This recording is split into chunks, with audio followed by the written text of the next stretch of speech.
Amanpour comes from Rocket Mortgage by Quicken Loans. When it comes to the big decision of choosing a mortgage lender, work with one that has your best interests in mind. Use Rocket Mortgage for a transparent, trustworthy home loan process that's completely online at quickenloans.com/Amanpour. Tonight, could Donald Trump take military action in Syria, as sources are telling CNN? A survivor of the 2013 atrocity that crossed Obama's red line tells me the world has failed his people. I feel that we've been left alone to suffer and get slaughtered and killed, while we turn from humans into numbers, into statistics. Also ahead, pressure from North Korea on Trump and Chinese President Xi Jinping at their first mini-summit in Florida. Kurt Campbell, who served as the U.S. senior diplomat dealing with Asia, joins us. And the art of negotiation from Jonathan Powell, who spent decades dealing with the IRA, German unification, China, Colombia rebels, and many more. As Britain faces Brexit, what is the main takeaway?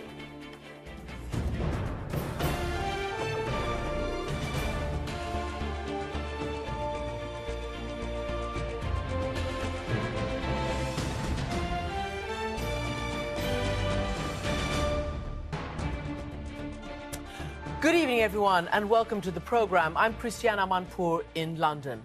The world has thrown two of the most serious foreign policy crises at President Trump at the same time.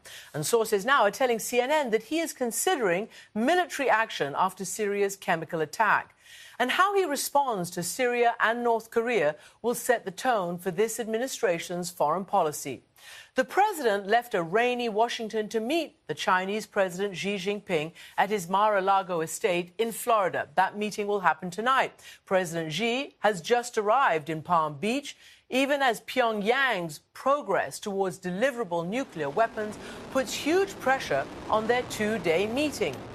As for Syria, the face of what he calls an affront to humanity, President Trump says his attitude has changed, and his Vice President, Mike Pence, ramped up the pressure on Assad.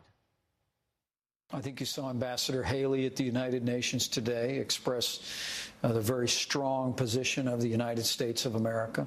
We're hopeful that there may well be action in the United Nations Security Council. But let me be clear, all options are on the table. Now, while there are the usual claims and counterclaims, Turkey now says that based on autopsies that it conducted with the World Health Organization, this was a chemical weapons attack, Turkey claims, by the Assad regime. And now the United States has established that Syrian planes were in the air and did drop bombs in the city center at the time and place of that chemical attack in Syria, when it was reported to have happened. A U.S. official tells CNN that radar intelligence followed the radar track of regime airplanes and the infrared heat signature of the bombs. Now, Qasem Aid, a former activist and former rebel fighter, barely survived what remains the largest sarin gas attack of the Syrian war in August 2013. I spoke to him moments ago from Germany, where he now lives. Qasem Aid, welcome to the program, and thank you for joining me. You know, in the wake of this terrible attack, I want to get your experience, your eyewitness experience of having survived the last really catastrophic sarin gas attack. It's a day that I will never forget in my life. It's a day that I always describe as Judgment Day. I was up around 5 a.m. to do the early morning prayer, and I started hearing the alarms coming from Damascus. Suddenly, rockets started flying to low distance to the ground, hitting the ground. Seconds later, I lost my ability to breathe. I felt like my chest was set on fire. My eyes were burning. I felt pain in each and every part of my body. A few seconds later, I couldn't breathe. I couldn't scream. I couldn't do anything. So I started beating my chest as hard as I can to get just one single breath. Wow. How did you survive, Qasem? After I took my first breath, I started screaming to alert my friends, as also the neighbors started screaming. I tried to help a little boy who was suffocating, took him to the field hospital where I lost my conscience there. My heart stopped, and the doctors gave up on me after they thought I was dead. After several attempts with atropine and CPR, I was placed between the dead bodies. My friends noticed I was still moving somehow. They called the doctors again with a lot of atropine, a lot of CPR, and a lot of mercy from God. I had another chance, and I woke up. It just is horrendous listening to you describe this and then seeing what happened just this week, just a couple of days ago. I want to play a little soundbite, a little fragment of an interview that our Ben Wiedemann got from one of the survivors of this Tuesday's attack in Idlib. Just take a listen. I saw the explosion in front of my grandfather's house, he recalls. I ran to their house barefoot. I saw my grandfather sitting like this, suffocated. Then I became dizzy. How many of his relatives were killed? 19, he responds.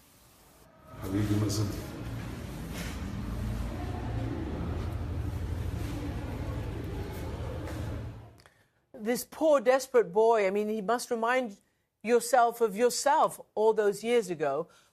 What do you feel when you hear that? What do you expect I feel? I feel outraged. I feel disappointed from humanity.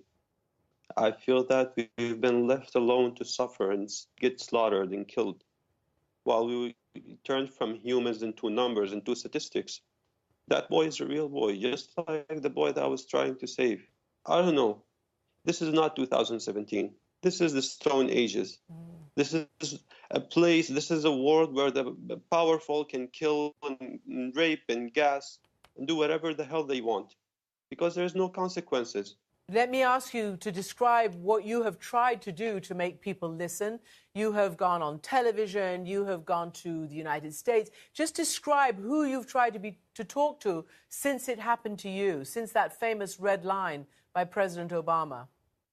I tried to talk to each and every person who wanted to listen. The U.S. government, in think tanks, in universities, on media, everywhere. I was just trying to convince President Obama to change his mind. But after 2 years in the States, I gave up and I left the States. I left with my own will out of disappointment. And now, if I may just say, I want again to send a direct message to President Trump. If you may just give me a few seconds. I want to tell President Trump, please, for the love of God, don't make the same mistakes President Obama did. Please help Syrians. If you want to take out ISIS, take out the man who helped creating ISIS. If you are a smart man, you should take out Assad. You make a very, very strong appeal. I wonder, Qassem, what you thought when you presumably saw President Trump in the Rose Garden last night. Very, very strong, very almost emotional about what he had seen happen in Idlib. And he said the following. That crosses many, many lines, beyond the red line, many, many lines. I will tell you that attack on children yesterday had a big impact on me. Big impact. My attitude toward Syria and Assad has changed very much. What did you think when you heard that? What did you expect? I felt hope.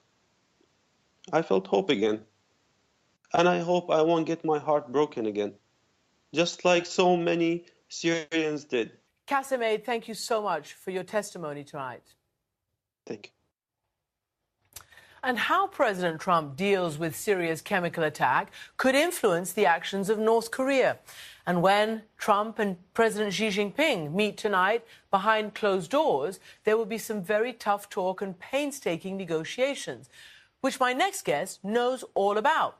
Over the past 40 years, Britain's Jonathan Powell has negotiated with the IRA, the old Soviet Union, and China, among others. So as Britain bargains over Brexit and the US confronts China over North Korea, Powell, former Prime Minister Tony Blair's chief of staff, joined me here to discuss the art of negotiation. Jonathan Powell, welcome to the programme.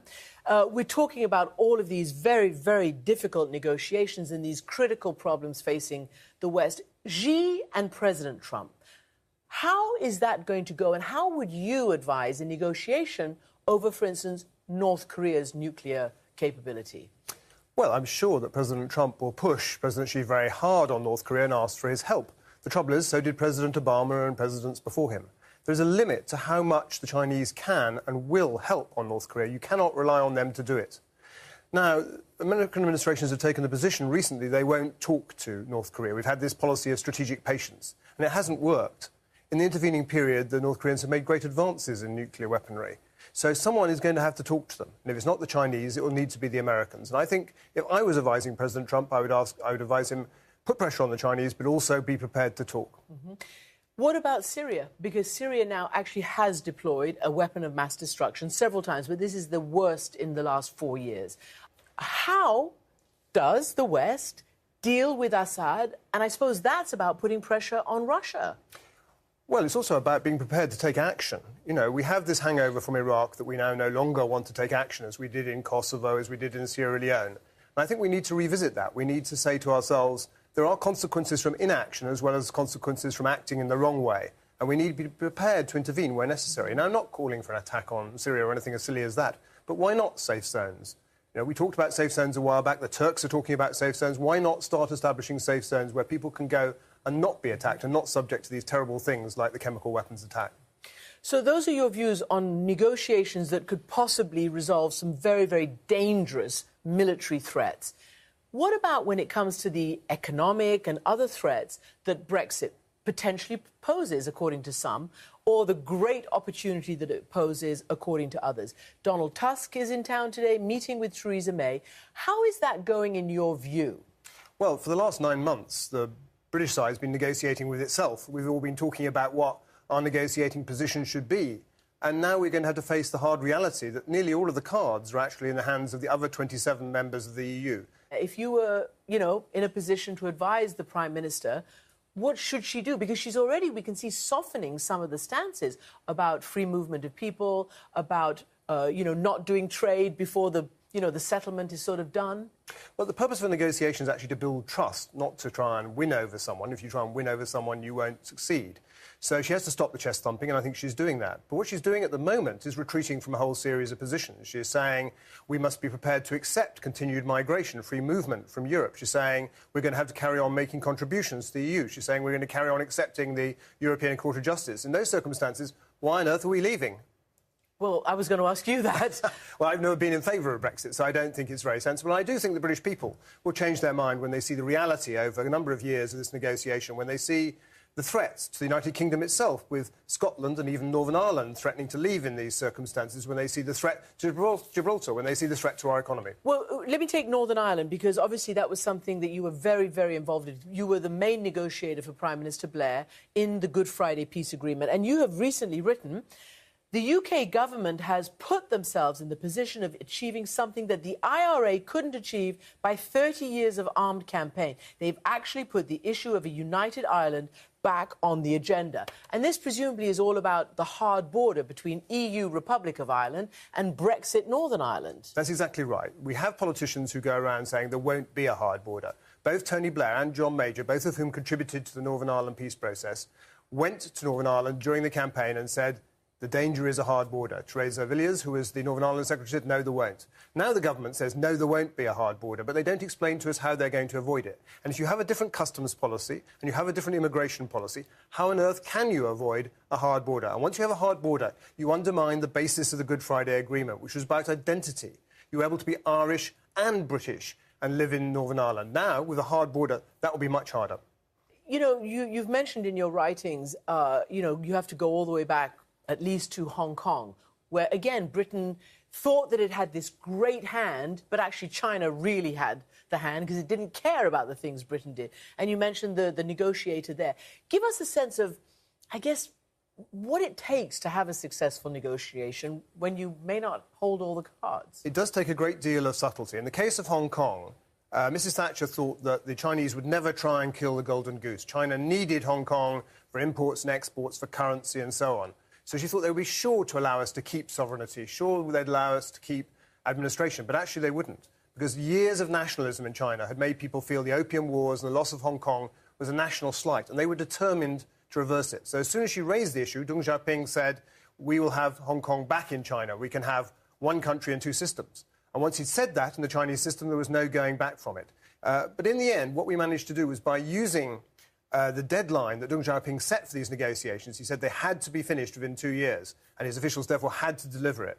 And we said, well, we're not bound by this deadline. We can go on negotiating forever. And we used that right at the end of the negotiation to force them into some real details, into detailed annexes on all sorts of issues from the economic to the political. And those really are what have allowed Hong Kong to prosper in the intervening period. So by that logic, can Britain do that with the EU?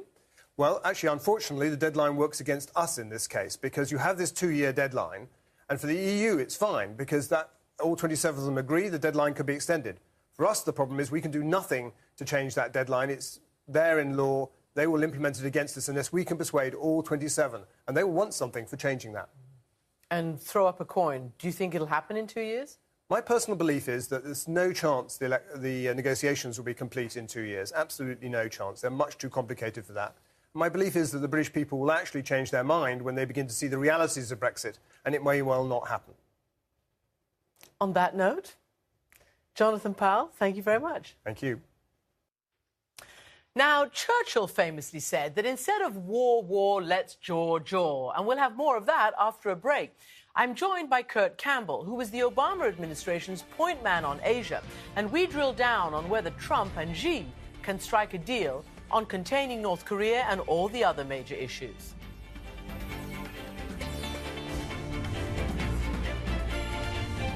Support for Amanpour comes from Rocket Mortgage by Quicken Loans. When it comes to the big decision of choosing a mortgage lender, work with one that has your best interests in mind. Rocket Mortgage provides a transparent, online process that helps you understand all the details of your home loan. You can even adjust the rate and length of your loan in real time to make sure you get the right mortgage solution for you. Skip the bank, skip the waiting, and go completely online at quickenloans.com/Amanpour. Equal housing lender, licensed in all 50 states, and NMLSconsumeraccess.org number 3030. Welcome back to the program. Now, how to defuse Pyongyang's nuclear threat will be one of the main issues on the table when Chinese President Xi Jinping meets with President Trump at his Mar-a-Lago estate in Florida. Kurt Campbell is the former Assistant Secretary of State for East Asian and Pacific Affairs for the Obama administration, and he joins me live from Washington now. Welcome to the program. And you have obviously dealt with this issue and you've met President Xi on several occasions. Just from your perspective, tell me about him and how the chemistry, not to mention the negotiations, might work with President Trump. Great. And thank you, Christiane.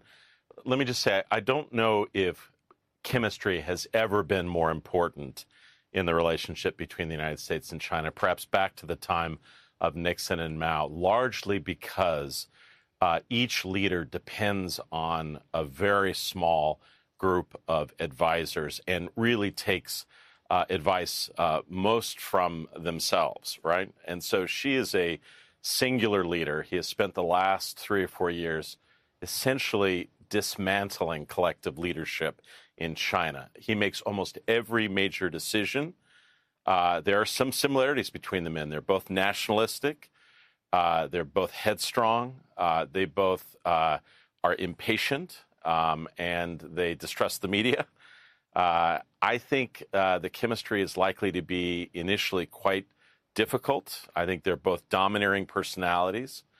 It's going to be interesting to see how President Xi presents himself and China in the meetings with the president, particularly after all of the tweeting and all the sort of critical comments the president has made about China in the last couple of weeks. Just one last thing. I was just in China, and just as there are big debates in the United States about China, the advisors around President Xi are divided themselves about what to expect.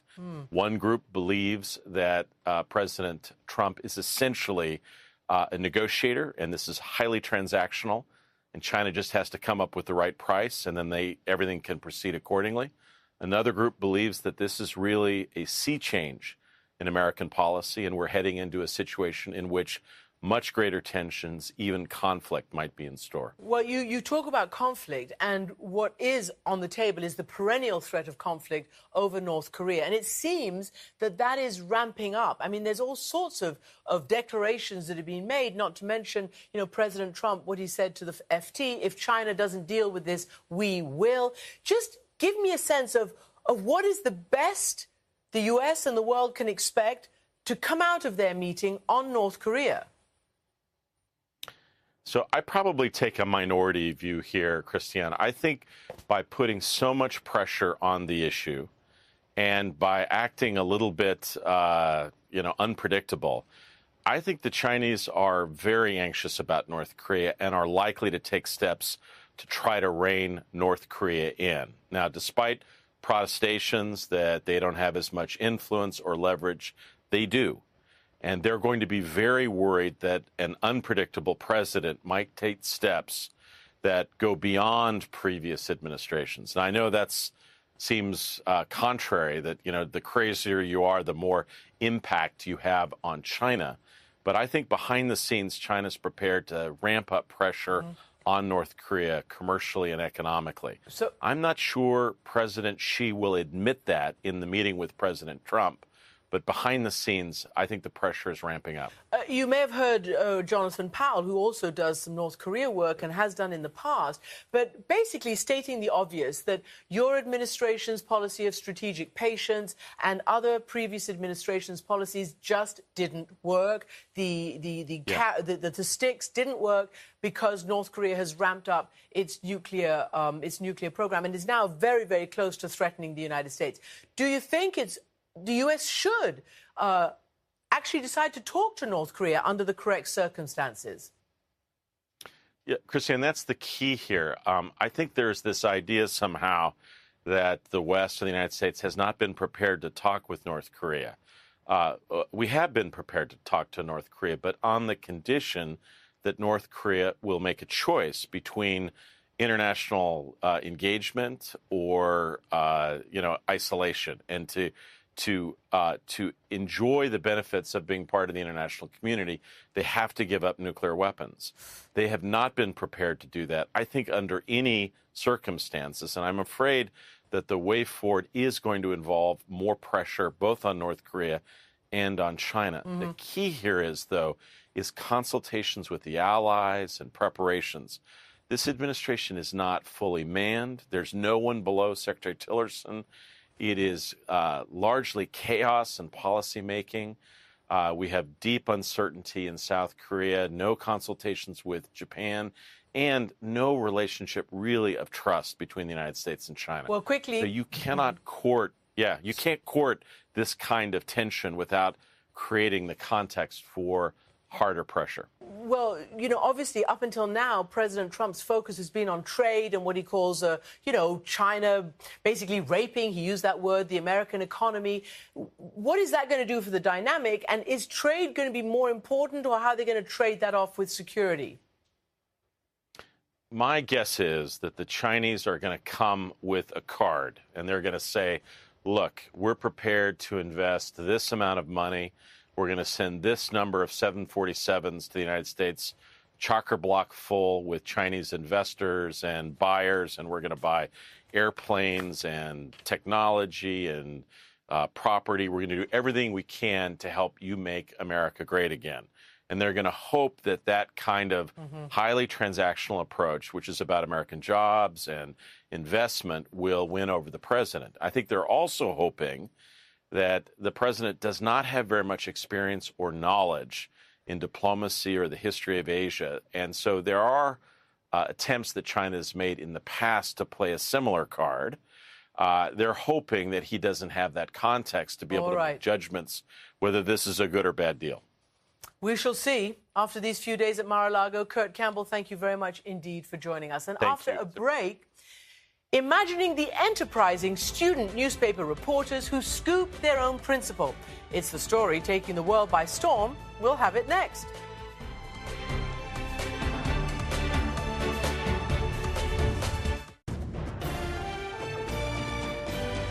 And finally tonight, we imagine the high school investigative reporters scoring a major scoop and taking the world by storm. When Pittsburgh High School in Kansas hired a new principal, a feature report by the school newspaper designed to introduce her to the students and the community really wasn't supposed to cause much fuss.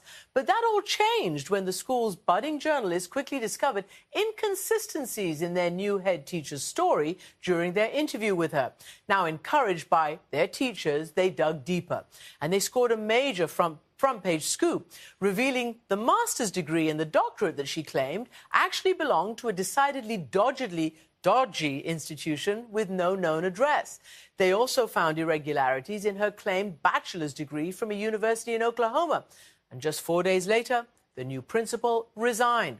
Pittsburgh High School told us today the students handled it professionally and with integrity. They knew it was a big responsibility, but committed to the story anyway. I guess it is never too early to speak truth to power. And that's it for our program tonight. Goodbye from London.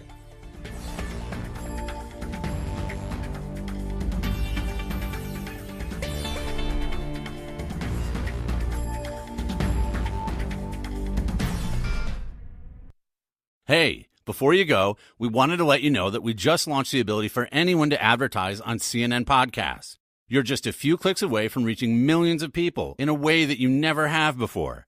Advertise for a business, event, or kick off an awareness campaign for your brand. Start today at purewinning.com/CNN. Integrating podcasts into your marketing mix has never been easier. We'll even tell you how to save 15% on your CNN campaigns for the rest of 2017. Go to purewinning.com/CNN to get started.